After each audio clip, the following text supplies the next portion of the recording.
You know that meme from The Simpsons when it's like all the kids in class turn around and like, say the thing, say the thing. That's me. The Florida Gators can beat the Missouri Tigers this week. It's not likely, but we're going to talk about that path here on Locked On Gators. You are Locked On Gators, your daily podcast on the Florida Gators. Part of the Locked On Podcast Network, your team every day.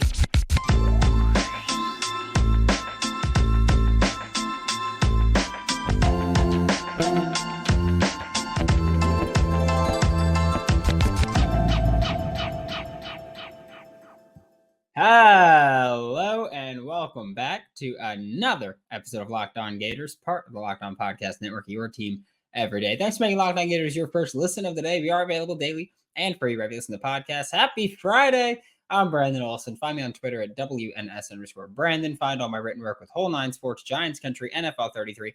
Today's episode of Locked On Gators is brought to you by Prize Picks. Go to prizepicks.com/LockedOnCollege. Use code LockedOnCollege for a first deposit match up to $100. Daily fantasy sports made easy with Prize Picks. Let me put this my shaker away, my Thor shaker. It's a Thor shaker because I need to be hammered to get through this game. Let me put it this way: the Florida Gators can beat the Missouri Tigers. It is very not likely that they do.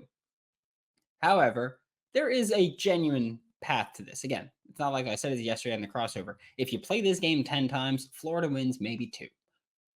And I will say, we'll start with Brady Cook, Missouri starting quarterback, who I'm going to pat myself on the back. Like last year, before Florida played Missouri, I came on this show and I said, Brady Cook is good, y'all. Like Brady Cook is genuinely good. He doesn't get enough credit. And the comments were, you idiot. And now he is one of the best quarterbacks in the SEC. He's up there. And yeah, he's done his job. He's good. He's probably going to have an NFL career. He's good. Okay.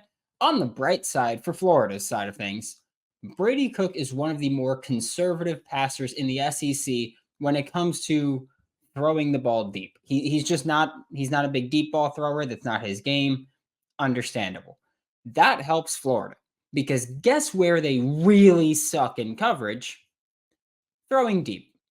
So yeah, Brady Cook, not a deep ball thrower, works out well for Florida. That's something where, again, all freaking year, we've just watched this Florida secondary get bombed on. Like that was my point the other day talking about this.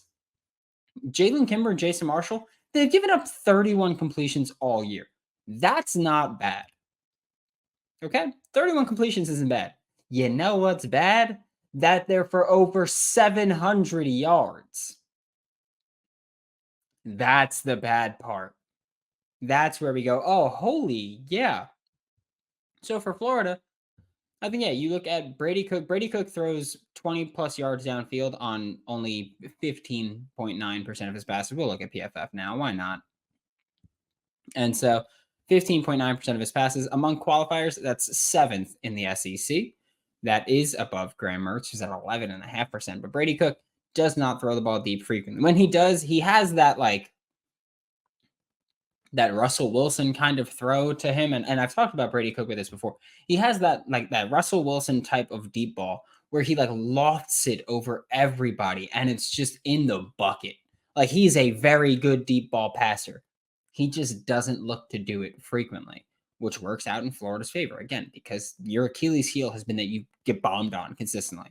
In the run game, you give up big plays. In the passing game, especially though, you give up huge plays. You cannot let Brady cook. It's as simple as that. And I know that I got someone tweeted at me about this Wednesday night where they were like, hey, Luther Burden III, he's going to go off, isn't he? I don't think so. I think he's still going to have a solid game.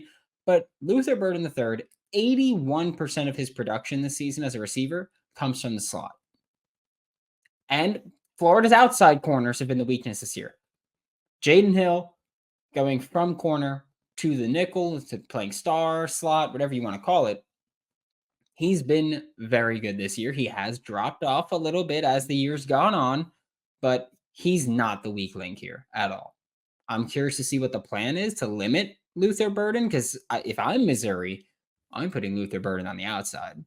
I think that if you're a coach, it's your responsibility to put your players in position to make plays. And if I'm Eli Drinkwitz, if I'm anybody on this offensive coaching staff, I'm saying, hey man, let's put Luther Burden the third out wide. Again, not that he's bad outside, he just doesn't play there. He's played 36 snaps out wide the entire season, 257 in the slot. 81% of his yards come from the slot. 84% of his snaps come from the slot. He's a big slot. He's also a big yards after catch guy. Like, he's not this deep ball catcher. That's Marquise Johnson. Marquise Johnson.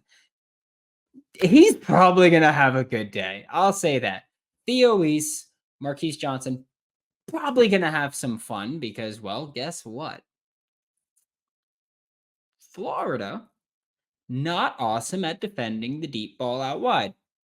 I do think we see Theo Weiss be more of just like the chain mover here. And Luther Burden, again, I think we'll get some more snaps out wide. This isn't going to be a fun game. I think this is one where you could say there's let's put it this way. Florida's defense is bad enough where you can't really say, oh, they have the advantage in this matchup. And I'm not going to say that. I'm not delusional. I'm done with some things. I'm not delusional. Brady Cook, like I said, more conservative deep ball passer, one of the more conservative deep ball passers in the SEC. That bodes well for Florida because, again, your big issue has been just getting bombed on by these other SEC quarterbacks. I mean, not even SEC. Bryson Barnes bombed on you. Like, Bryson Barnes in his first career start for Utah bombed on you. Like, that's what we're talking about here. We're not talking about, oh, it happens every now and then. Like, no, this is everybody has had success against Florida throwing the deep ball. You look at everybody they've played that has attempted it outside of Tennessee has found success. Kentucky didn't try it. Jaden Daniels found a ton of success. KJ Jefferson kind of tried it. Carson Beck tried it and it worked. Ken Seals tried it and it worked. Spencer Rattler tried it and it worked. Spencer Rattler doesn't throw the ball deep. He wants to. He can't because his line is so bad. He's got 36 attempts of 20 plus yards this entire season. Okay, 36 attempts this entire season where he tried to throw the ball 20 plus yards downfield. You look at I'm gonna pull up the numbers for this game because I feel like now I have to. That I'm at that point where I feel like now I have to look up the numbers for how often Spencer Rattler threw deep against Florida because 36 attempts, 16 completions the entire season, and I could think of at least 4 in that game alone. He threw the ball deep 5 times, which this is a Florida Gators passing attack or passing defense that just isn't good. Again, I think that Luther Burden might not be as big of an impact playmaker because although I would say put him out wide, I'm not sure that Missouri will do that. Although I think they should put him out wide, I'm not sure Missouri will do that because I don't think they have to. I don't think you have to go, get the ball to Luther Burden out wide. You've got other playmakers. It's about when Brady Cook throws deep, can your secondary make a play? And by that, I mean, will one of the safeties make a play? Because I'm pretty confident the cornerbacks won't. And that's a crappy spot to be in as a fan where I know that if they throw deep, it's probably going poorly. I mentioned this in the LSU game. I saw Jaden Daniels cock his arm back one time and I was just like, that's a touchdown. And it was 37-yard touchdown wide open in the end zone. So it sucks. I know that a big concern for Florida Gators fans also is Missouri's rushing attack with Cody Schraeder. And look, I think it might suck. However, I also will recognize there's a chance that Schraeder doesn't have as monstrous a game as people are expecting with Cody Schraeder against the Florida Gators. Hoping and praying. But before I talk about that, I do have to tell you guys about Prize Picks because Prize Picks is a daily fantasy sports made easy. It's beautiful, and it's the best way for me to make money playing daily fantasy sports this year. If you've got skills, you can turn $10 into $250 with a few easy taps and research. That's the important part. Make sure to research. Don't just blindly click things. It's simple, easy to play, quick withdrawals. You can go NFL, NBA, college football, college basketball. You could do everything. Like there was a point in time during March Madness, I think it was 2022, where I was just like Hunter Dickinson blocks it was just rinse repeat. It was beautiful. It's part of what makes PrizePicks the #1 daily fantasy sports app. Go to prizepicks.com/lockedoncollege. Use code lockedoncollege for a first deposit match up to $100. Remember that PrizePicks is daily fantasy sports made easy. Hey guys, you ever have trouble performing? Are you ever out with your partner and you feel like you just can't get the job done? Just get worse when there's lots of people around. Is it especially bad with guacamole? I get it. I'm talking about weak chips, the ones that can't handle a single scoop of guac. Well, here at Zach's Mighty Tortilla Chips, we understand the pain of trying to dip with weak tortilla chips, and no one wants to go soft on the guac. Unlike other chips, Zach's Mighty Tortilla Chips are literally built to dip. They're made the old-fashioned way by cutting actual tortillas. Zach's Mighty Tortilla Chips are both sturdy and delicious, and I'm not even lying or anything when I'm like the old-fashioned way. It's so much better. Like I just need to get that one out there. It's clearly far and away the best way. But Zach's Mighty Tortilla Chips are now available at Publix in sea salt, lime, and nacho flavors. Find them in the deli section with the chips. Head on over to Publix, grab a bag of Zach's Mighty, and scoop that guac like the stud that you are. Thanks again for making Locked On Gators your first listen of the day every day. We are available daily and free wherever you listen to podcasts.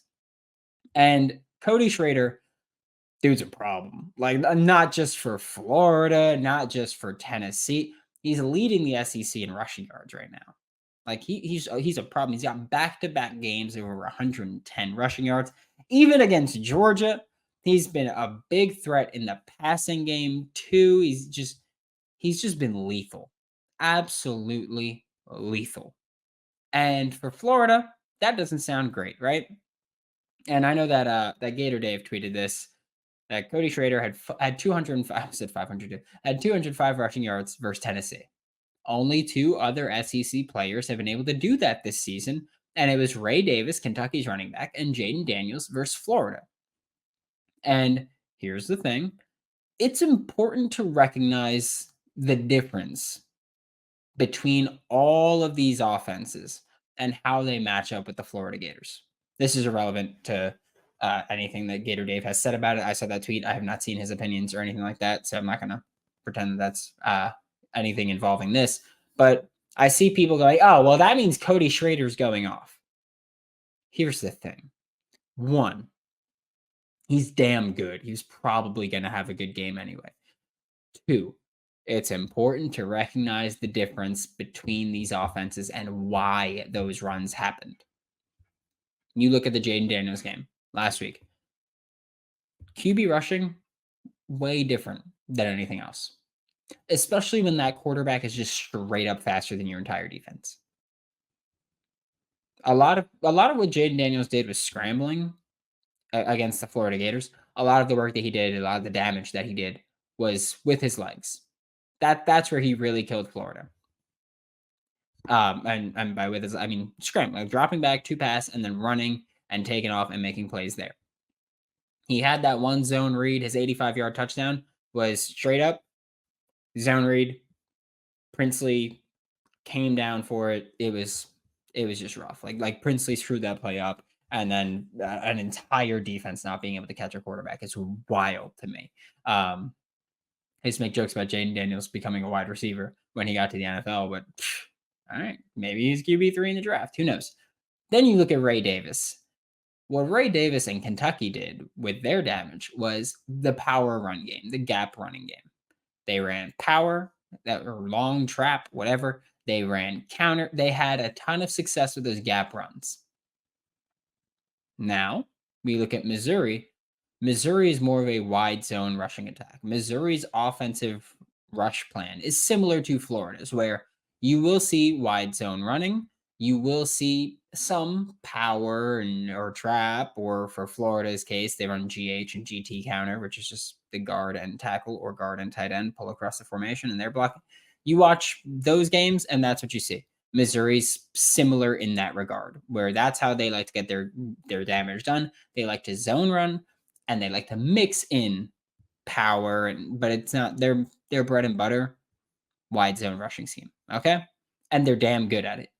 I will say Florida this year has been better against wide zone style, specifically inside zone 2 a bit with like South Carolina, but wide zone style rushing has been where Florida's defense has been their best as run defense. It's not good still. I want to get that one clear. It's still not good, but it's not as bad as the Ray Davis gap runs. It's not as bad as Jaden Daniels scrambling. Missouri goes wide zone. The last time that Florida played a legitimate wide zone style team was Georgia. Georgia averaged 4.5 yards per carry against Florida. And that's not good. However, as in that's not good for Florida to give up almost 5 yards per carry. However, you look at Georgia's offensive line better than Missouri's. I don't think anybody's really going to argue with you about that one.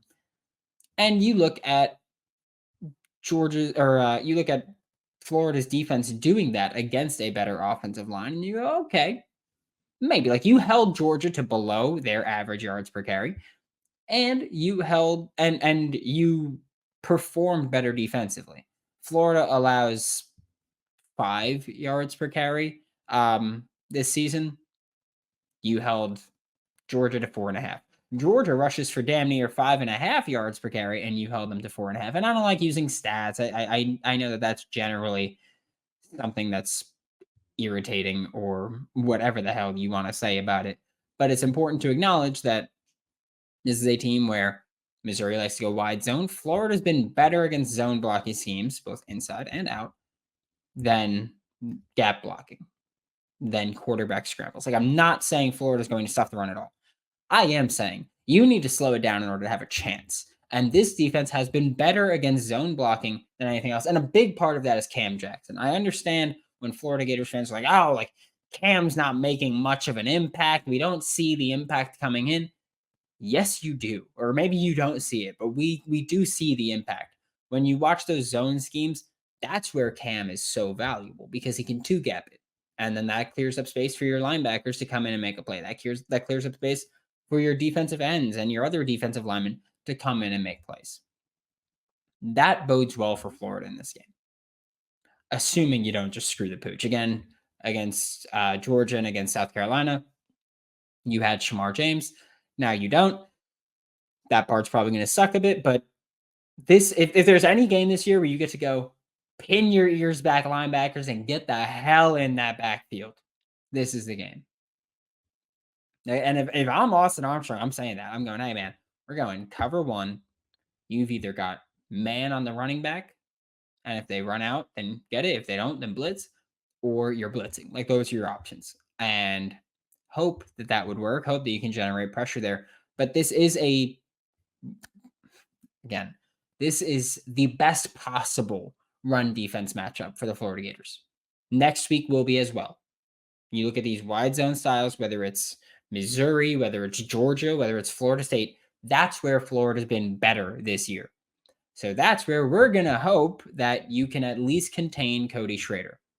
Because if you can, you stand a chance. If you can't, big dog, just pack it in because it's going to be a rough one at that. Then we're going to have to talk about the offense. Before we talk about the offense, now it is time for your game changer of the week, brought to you by Athletic Brewing Company. And I said this yesterday on the crossover. I will say this today. For me, for the Florida Gators, game changer has to be Scooby Williams. Just has to be, because he's the guy that I'm expecting to come clean up those plays. He's the guy that I'm expecting to communicate. He does a damn good job at that. I don't care. I do care about the talent, but he's doing a damn good job communicating. He deserves credit for that.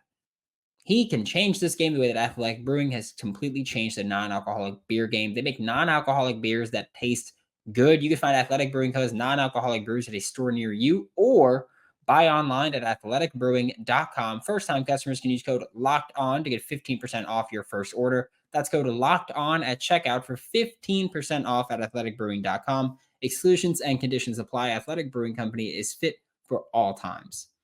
Thanks again for making Locked On Gators your first listen of the day. We are available daily and free wherever you listen to podcasts. And now you got to keep Graham Mertz clean.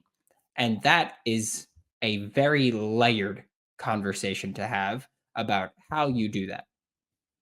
We talked about this yesterday with John Miller from Locked On Mizzou. We're both fully expecting Missouri to go, hey, we're going to be really freaking aggressive because one, that's what you should do. Two, Florida offensive line, you shouldn't trust them, especially if they're constantly cycling in. This could be Cam Waite's first time starting and playing a full game at right tackle. That could be very well the case if Austin Barber can't go. 3, Eli Drinkwitz. That dude hates Florida. Like he just hates Florida. I fully expect him to be like, okay, then we're going to be really aggressive because we feel like we're the better team than them, which they are the better team right now. Fully expecting Missouri to be really aggressive, play a lot of cover 0 and a lot of cover 1. What that means is that when you play cover 0, there is nobody over the top. We're blitzing most times. You're blitzing 6. You got 5 in coverage and it's straight man-to-man across the board. Cover 1, you're usually rushing 5 or you rush 4, have a linebacker drop into coverage. You got DBs playing man-to-man with one safety playing deep over the top as help defense. It's just ways to help you generate pressure, get physical. You're probably going to play a lot of press coverage there, or you're probably going to want to play a lot of press coverage there if you're Missouri. Try to disrupt this passing offense. With that being said, the way for Florida to kind of negate it, there's a few ways. One, I am fully expecting the offensive game plan to look similar to the offensive game plan that the Florida Gators had against Arkansas a couple of weeks ago, which you could say what you want. Like the offense, besides a fumble for 6, offense had a solid day. Okay. Fully expecting the game plan to be similar. Arkansas does the same, cover 1, cover 0. They're gonna bring the house. They're gonna cause pressure. They're gonna cause havoc there. Okay. So I expect to see a game plan similarly, hopefully better executed here. Plan, get the ball to Ricky or Trey Wilson in catch and run opportunities underneath. I get it. We want to see the deep ball. I don't give a damn how you score points. Just score them. We saw the first play against Arkansas. Ricky in the flat. He fumbled it, but that was the play where you get him in space running across the formation. Can't press him. Can't get hands on him. Okay? That also leads to expect to see a lot of bunch sets. We talked about this with Hayden Hansen after the Arkansas game. I was like, hey, it felt like you guys went condensed sets, bunch sets a lot. And I know, oh my God, I know Florida Gators fans, that you hate the bunch, that you hate the condensed sets. And here's 2 things about that. 1, get over it. 2, because you're wrong. Just know that you're wrong. Like multiple NFL teams love that bunch set. They all love those condensed things. And you're like, I don't like it. So get over it.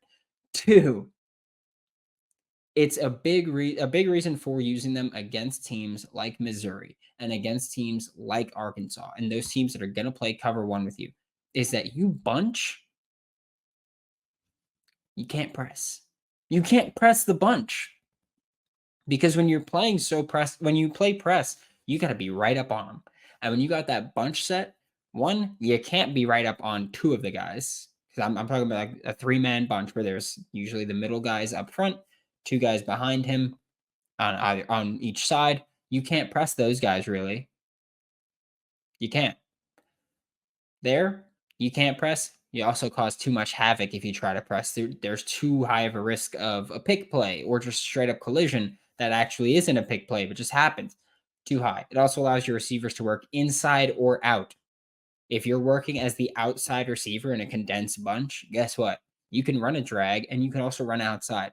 If you're an outside receiver on the numbers, you're kind of limited with how far out wide you can work. So that's the main reason that we'll see those bunch sets. It's a good plan. It's a good strategy here. And I'm not saying that I know that's my expectation is to see these bunch sets and watch Florida try to cook that way. Because again, we talked about this on the crossover. Missouri's DBs, they've been good. They've been physical. If you bunch, they can be good. They can't be that physical. And for a lot of corners, it is hard to be good and like it's hard to be a guy who's good and physical and then be good when you're forced to not be physical, when you can't get into that rhythm. So I'm expecting to see that. Ricky Pearsall, Eugene Wilson III, you need to win your routes. They do a lot. They do win their routes often, but you need to win these routes.